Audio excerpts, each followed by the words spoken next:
One of the realities we deal with in life is that we will have issues in interpersonal relationships. That's just a reality. It happens in life. And as long as we're in this world, we can expect that from time to time there will be issues in some of the interpersonal relationships that we engage. It can certainly happen with neighbors and co-workers. I know when you go out on the job and you're mingling with the people on the job, it is not uncommon for people to talk about, having some kind of a contention with somebody that they work with. Or maybe you have a neighbor and there's a question about a fence or a tree or a dog. Our neighbor has some sheep and they keep coming over and even eating the flowers off the front porch this summer. So you're going to have some relationship issues with things like that. It happens in families, both immediate, near families and in extended families. Sometimes there are issues that arise there. And certainly sometimes it happens among friends and even among brethren, that there are issues that arise between friends and brethren. It is certainly God's will, and it is in our best interest to limit these issues as much as possible, to try and work through anything that happens so that it does not become a major contention between brethren. Unfortunately, sometimes it is unavoidable. It's really not a new thing. Sometimes I think when we're in the middle of some, issue between friends and brethren and family and so forth, sometimes I think we imagine that nobody's ever had to deal with this before, but that's not true. These are not new things. The Apostle Paul experienced this with some brethren that he had once been very close to. It was among some of the Christians in the region known as Galatia. There had been an issue, and although they had once been very close, they weren't close any longer. And Paul asked them this question in the reading that Rick did for us just a minute ago. In Galatians 4, verse 16, Paul said, "Am I therefore become your enemy because I tell you the truth?" And so that's how he felt. He felt like they now, instead of being really close as they had been once, they were actually at enemy relationships because he said, "I have told you the truth." This may happen to us tonight, and we want to just spend a few minutes in our lesson tonight investigating the possibility that relationships can break down, and sadly sometimes relationships can break down because of the truth. Let me stop right here for just a minute to add my words of welcome to those that Gordon already extended. We're glad you're here, chilly winter night. Glad that you braved the elements to be out here with us, and hope our time together will really be a blessing. Thanks for the effort, and I hope it is rewarded by the things that we can do together as we worship God tonight. Thanks for being here, and for those visiting, thanks for coming too. Let's talk about telling the truth, even when it's very hard, and telling the truth even when it has the potential to cause relationship issues. So, when this becomes necessary, then let's first of all, wait a minute. Going the wrong way here. Okay.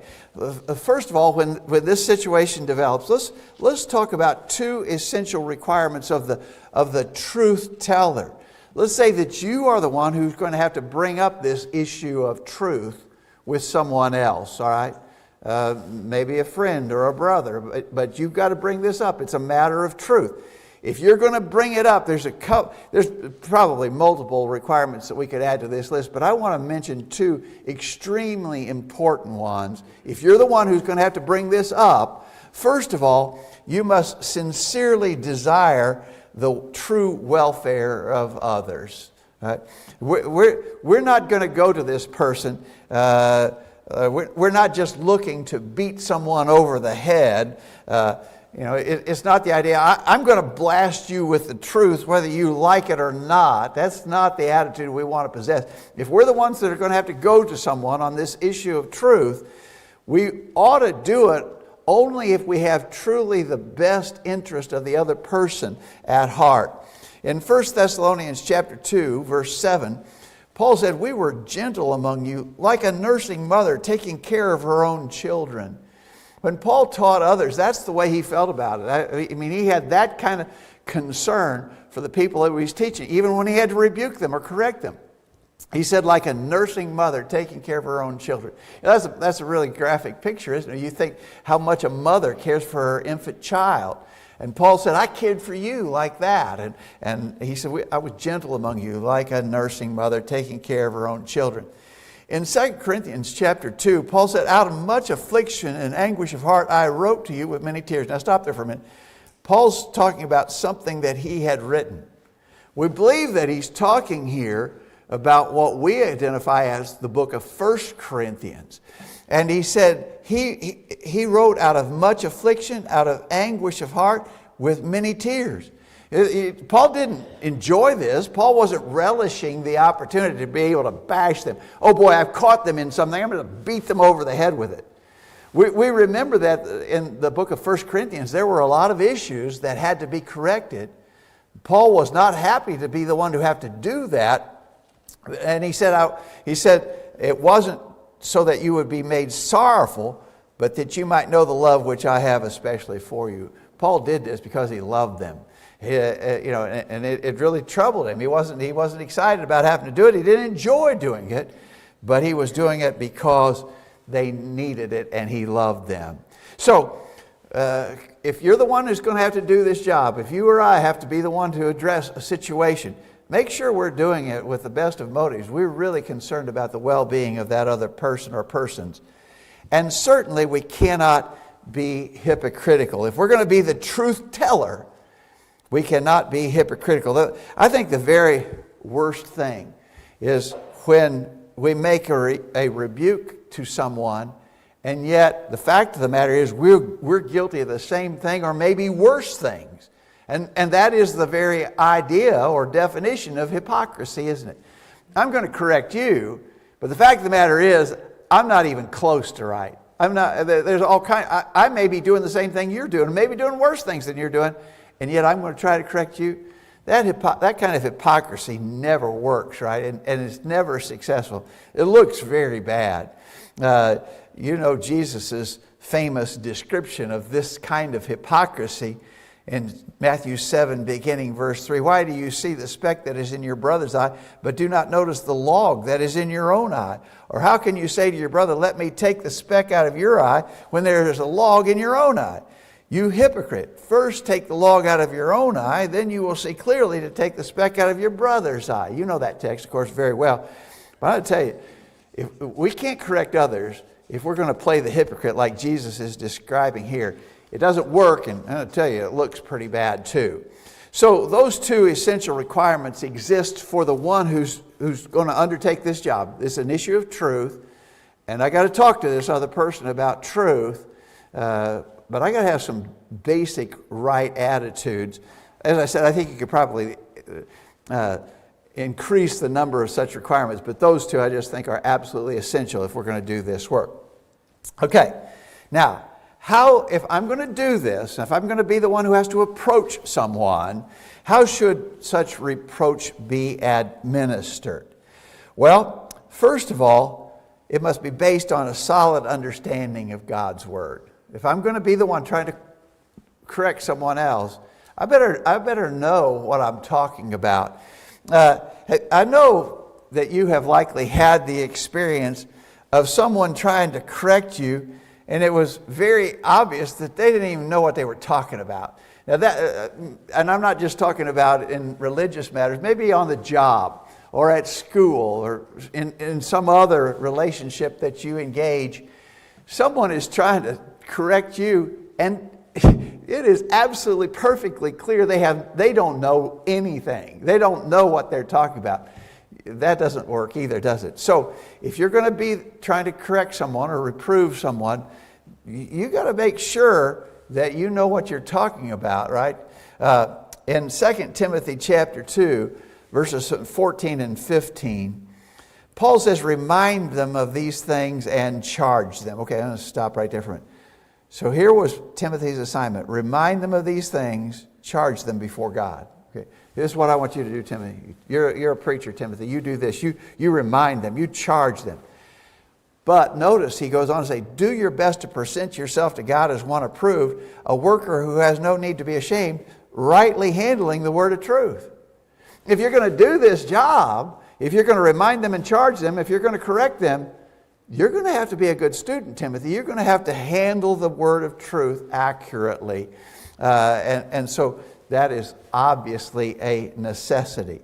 So, reproof must be administered based upon a solid understanding of God's word and calling upon proper biblical authority. I'm going to tell you, if someone's trying to correct you or me, and they're doing it just because of what they think or what their personal opinion, in my personal opinion, I don't like that, he says. Well, I'm going to tell you, your personal opinion is no better than anybody else's personal opinion, right? Your think-sos aren't any more valuable than the next guy's think-sos. So if you're basing this correction just on the basis of your opinion about things, you'd be invited to just keep that to yourself, right? As someone said, opinions are like noses. Everybody's got one. Yours is no more special than the next guy's. But if you've got biblical authority behind what you're saying, then people can sit up and take notice. So make sure it's based upon biblical authority. 1 Peter 4:11, whoever speaks is to do so as one, this isn't an E there, is it? As one who is speaking the utterances of God. If you're going to speak, make sure it is as though it's the utterance of God. It's coming from what God has revealed. Okay, again, this reproof must be administered using proper wisdom in regards to time and place and particulars. I remember a lot of years ago when our kids were little, me and some of the boys were in a little convenience store just not too far from where we lived. And Joel probably remember the Weigel's store just down from where we lived. And we were in Weigel's convenience store. And the guy in the checkout lane just ahead of us, he just let out a streak of cuss words. I mean, it just make you blush. He was just cussing right and left. And I remember when we got back to the car, one of the boys said, "Dad, don't you think we should have said something to him? Don't you think we should have corrected him for talking like that?" And maybe we should have, but I tried to make the point, you gotta make sure the situation, make sure you're going to do good and not harm. We can't address every situation in every moment. There's some judgment involved, I guess is what we were talking about. And that's the case here. If someone needs to be corrected, then we need to use great wisdom in deciding when to do it, where to do it, how to do it. Let me give you a great example. In Acts chapter 18, you remember Apollos and Aquila and Priscilla. Now a Jew named Apollos, a native of Alexandria, came to Ephesus. He was an eloquent man, competent in the Scriptures. He had been instructed in the way of the Lord, and being fervent in spirit, he spoke and taught accurately the things concerning Jesus. Though he knew only the baptism of John, he began to speak boldly in the synagogue. But when Priscilla and Aquila heard him, they took him aside and explained to him the way of God more perfectly. Instead of calling him out publicly, maybe causing a scene, maybe in particular embarrassing Apollos, they took him aside. We've always said, to Apollos' great credit, he accepted that rebuke and went on and did great things. Aquila and Priscilla used good wisdom here. They took him aside. They didn't call him out publicly. They took him aside and privately offered to correct him. Now contrast that with in Galatians chapter 2. In Galatians chapter 2, verse 11, when Peter was come to Antioch, I withstood him to the face because he was to be blamed. For before that certain came from James, he did eat with the Gentiles. But when they were come, he withdrew and separated himself. When I saw that they walked not uprightly according to the truth of the gospel, I said to Peter before them all, and then he goes on to explain the rebuke that he issued to Peter. But notice, I withstood him to the face. I said to Peter before them all. In this case, Peter needed a public rebuke. And the right time and place was right there, right then, right out in the open in front of everybody. And that was the right thing to do here. So these two examples are just polar opposites, aren't they? Aquila and Priscilla took Apollos aside. Paul confronted Peter to the face before everybody else. Both are right. And what that says is we're going to have to use some wisdom and good judgment in determining which way we should go in a given situation, right? Let me give you one more example here. In 1 Timothy, chapter 5, verse 19, against an elder receive not an accusation, but before 2 or 3 witnesses, them that sin rebuke before all, that others also may fear. A couple of things to this well-known instruction. The first part is that you need to be careful even about receiving an accusation against an elder. It better be a well-established thing. If an elder is going to be criticized or charged, there better be a good basis for that. Okay. But when there is, rebuke before all. Them that sin, rebuke before all, that others also may fear. When it's established and the elder needs to be rebuked, then call him out. Call him out publicly. Rebuke him before all, that others also may fear. And so, this business of being the one who has to do the correcting is a challenging thing. And there's several aspects here as to how we should be doing that. One more here. I think this is the baseline requirement. It must be delivered with love. If we're going to have to rebuke or correct someone, make sure we're doing it out of love. There's really no use doing it at all if we're not doing it out of love for that other person. Ephesians 4:14, we are no longer children, tossed here and there by waves and carried about by every wind of doctrine, by the trickery of men, by craftiness and deceitful scheming. Here's the phrase I want. But speaking the truth in love, we are to grow up in all aspects into Him who is the head, even Christ. This right here is the key. If we've got the truth, that's fine. But make sure we're speaking the truth in love. And if it's not that, then you probably would just better keep quiet if you can't do it with love. Okay, so here's how the reproof should be administered. Let's talk about how the reproof should be received. Now, we've already said that it's not a pleasant thing. It's not an easy thing. Nobody would choose to do this. It's not fun like going to the amusement park. It's not fun like, eating chocolate cake and ice cream. This is something nobody really wants to do. But nobody really wants to be the one on the receiving end either. These are interpersonal problems. Nobody likes to be on the receiving end either.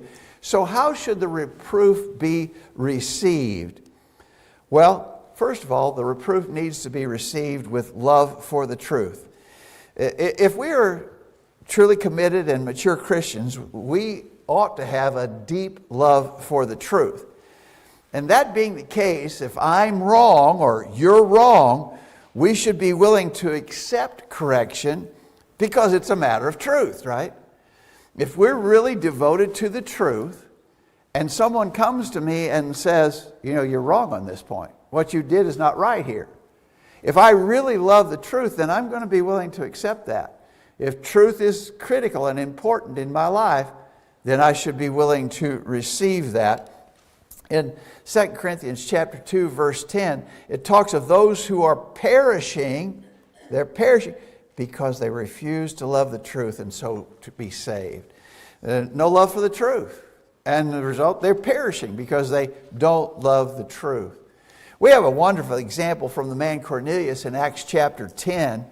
You know the story of Cornelius. Don't have to repeat much of that. He was a really good man. He was a very great moral man even before this episode began in Acts chapter 10. We know him as the first Gentile convert. In a vision, he was told to send for Peter. And when Peter came, Cornelius explained.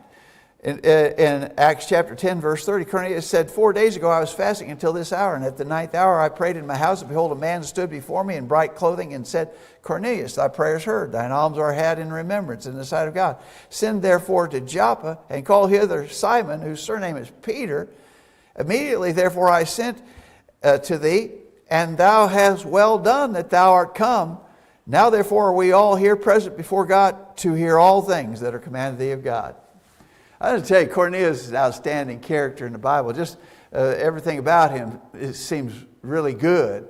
And this is a great attitude toward the truth. We want to hear everything, all things that are commanded thee of God.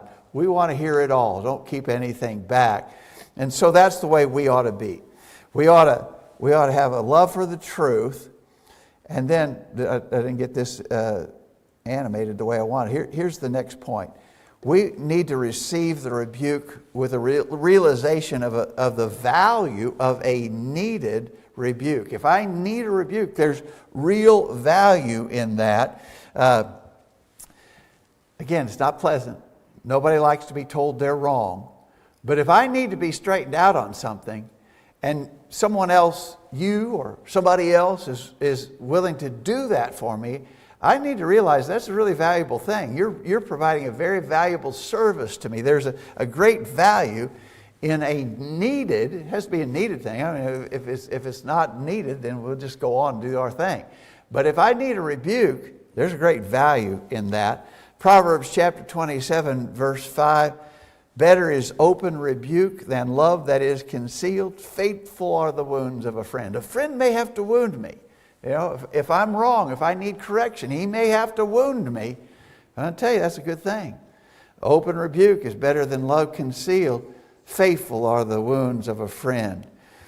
In Hebrews chapter 12, verse 11, no chastening for the present seemeth to be joyous but grievous. Stop there.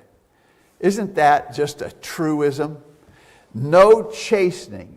Chastening is a correction, right? No chastening or correction for the present, at the moment, in the immediate moment, no correction or chastening, no reproof or rebuke seemeth to be joyous. This is not a happy thing. It's actually a grievous thing. I don't like that. Nobody likes that. Nevertheless, afterward it yieldeth the peaceable fruit of righteousness unto them which are exercised thereby. If you are one who can take it, if you will receive it, then it's a good thing, and it produces a good outcome or result. I need to see that. I need to realize that if I'm the one in need of a correction, and someone does that for me, they have delivered a true valuable service to me. I need to receive it. If I'm getting corrected, I need to receive it with an open heart and mind. If it's truth, and especially if it's something that I'm needed, then I need to be open to that.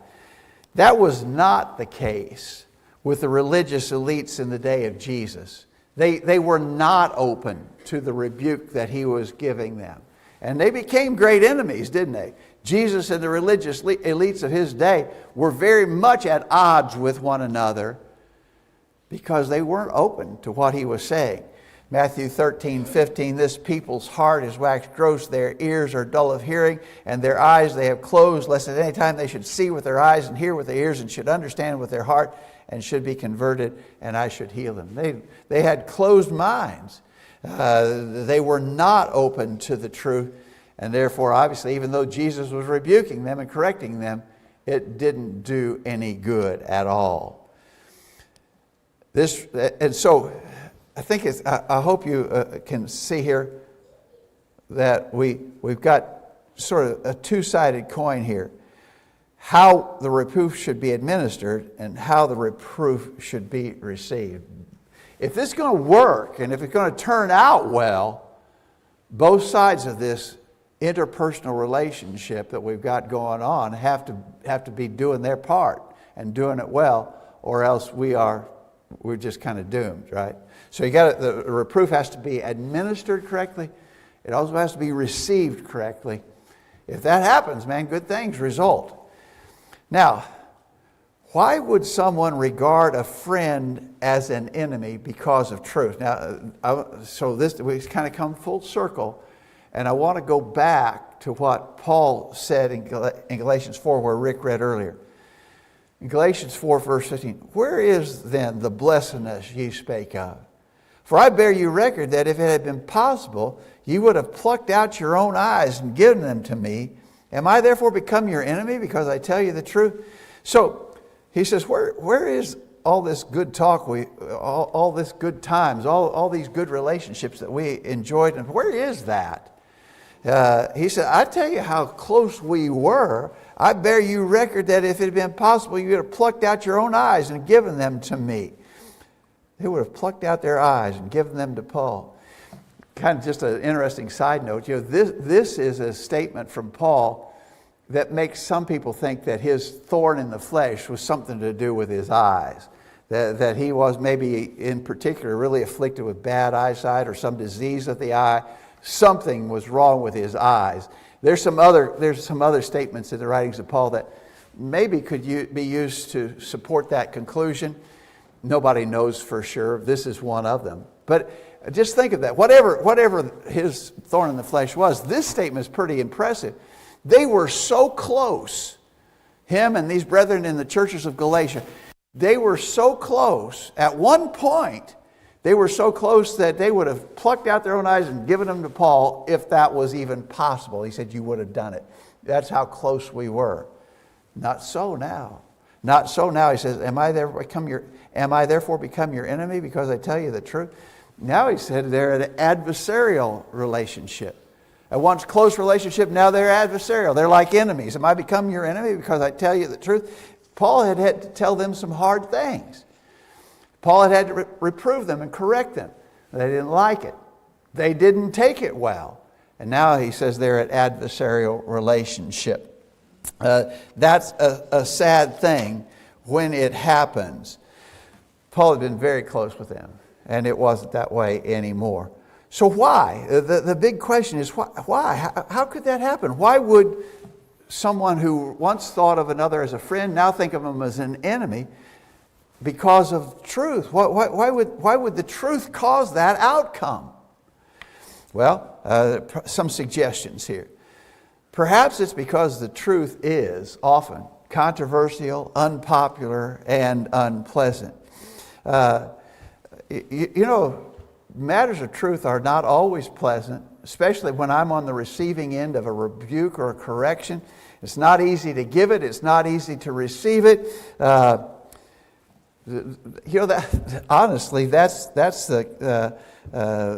especially true if this matter is condemning me, if it's exposing me, if it's showing that I'm the one that's got a problem here. It's not too pleasant when that happens. Look at the Jews in Jesus' day again. In John 8, verse 42, Jesus said to them, if God were your father, you would love me, for I came from God. Ye are of your father the devil, and your will is to do your father's desires. He was a murderer from the beginning and does not stand in the truth, because there is no truth in him. When he lies, he speaks out of his own character, for he's a liar and a father of lies. But because I tell you the truth, you do not believe me. And so this was the situation with the Jews in regards to what Jesus was telling them. What he was telling them was hard truth, and they didn't like it. And so they would not believe in him. And they actually obviously became, bitter enemies, even to the point that they would call out for Jesus to be crucified. And so a person might regard another as an enemy because of truth, because truth is sometimes, calls for hard things and big changes, and it's not popular when it does that. May I suggest that also there might be a desire to justify long-held beliefs and practices. I think you would agree with me with this observation. People don't like to change. Nobody likes to change. I don't like to be told I'm wrong.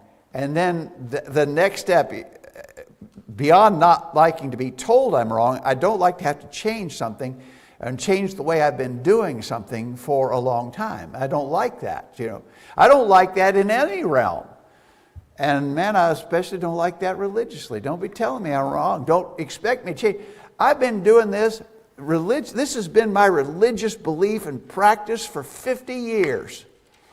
And this is what my daddy believed before me, and his daddy before him. And you're going to come along here and tell me that I'm wrong and that I've got to change? You just get out of here. Get out of my face. I don't want to hear it.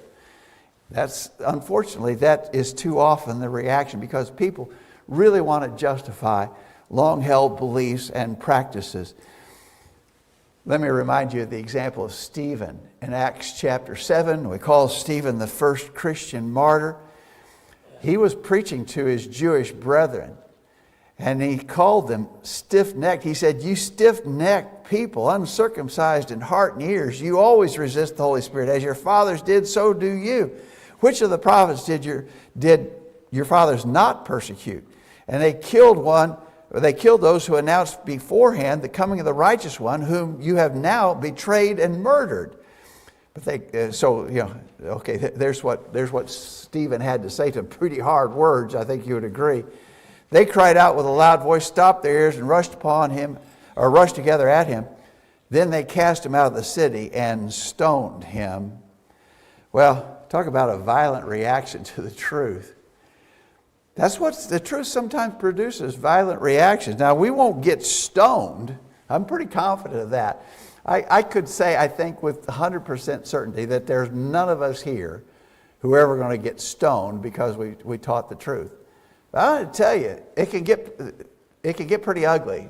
It might not lead to a stoning, but it can get pretty ugly because, as we said, sometimes people are very determined to justify their long-held beliefs and practices. And then finally, let me suggest to you that someone might regard a friend as an enemy because of the truth, because there's a greater desire for something more than truth. I want something. I want to believe something. I want to do something. And whatever this something is has become more important than the truth to me. Meditate on that for a minute. Whatever this something is, I want to get involved in this thing. I want to believe this thing. I want to do this thing. Whatever this thing is has become more important to me than the revealed truth of God. That's scary, but it happens. And it's not a new thing. It has happened all through the ages. In John chapter 12, verse 42, it says, "Nevertheless, among the chief rulers, also many believed on him, but because of the Pharisees, they did not confess him, lest they should be put out of the synagogue, for they loved the praise of men more than the praise of God." Here, think of this. These were chief rulers, and they believed on Jesus, but they wouldn't confess him because they wanted to stay in the good side of the men around them. They loved the praise of men more than the praise of God. Get that then. That is illustrative of what we're talking about. There was a greater desire on their part to be right in the sight of men than to be right in the sight of God. This was what was motivating them. That's why they wouldn't believe on Jesus. That's why they never confessed him. And so that's illustrative of this last point. Some people would call a friend an enemy because there's something they desire more than they desire God's truth. All right, there's some thoughts about interpersonal relationship issues. They're hard. These kind of interpersonal relationship issues are very hard. Nobody likes it, but I'm telling you, they happen. They just do. It's a part of living in life in this world. Whenever such situations come up, we need to handle such matters really carefully. I mean, it's an explosive situation. Bad can go to worse. And we don't want to be a cause of making things worse than they already are. We want to make things better. So if we're the one giving the rebuke or if we're the one receiving the rebuke, let's make sure that we have all best intentions and we're really striving to be right with one another, but especially to be right with God.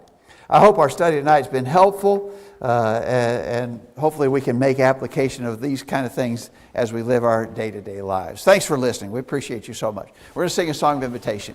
As we sing this song, we'll be asking you to carefully consider your relationship with God. If you're not a Christian yet, we hope you'll make that decision to obey that simple gospel plan. Hear, believe, repent, confess, and be baptized. If you're a Christian already, but you've fallen back and you've not been faithfully serving, we hope you'll come back in humble repentance, confession, and prayer. And if we can help and pray for you and with you tonight, let us know while we stand and sing this song.